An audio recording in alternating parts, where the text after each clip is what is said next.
সুন্নাত, এগুলো আমরা খুব ভালো করে বুঝি। এগুলো সুন্নাত।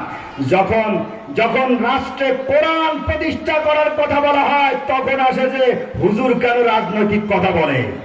এই কথা কি আর বলা যাবে? এই কথা চলবে না। পুরা কোরআন রাজনৈতিক ডিসকাশনে নিয়ে যা। আমার কথা বুঝছেন আপনারা? কোরআন এই তামাম বিশ্ব ভূমণ্ডলের মালিককে। এই সংবিধান কার? কোরআন নামক সংবিধান কার? আল্লাহ পাক যদি মালিক হয়, আল্লাহ হলেন মহারাষ্ট্রনায়ক। কি বলে ঠিক কিনা? রাজাদিরাজ, তার সংবিধান কোরআন। কাজে একজন রাজার তৈরি করা সংবিধান যদি এত সুন্দরভাবে মানতে পারি, না মানলে অ্যারেস্ট করবে, গ্রেফতার করবে। আল্লাহ পাক কি অ্যারেস্ট করবে না? অ্যারেস্ট করবে। ভাইরা আমার,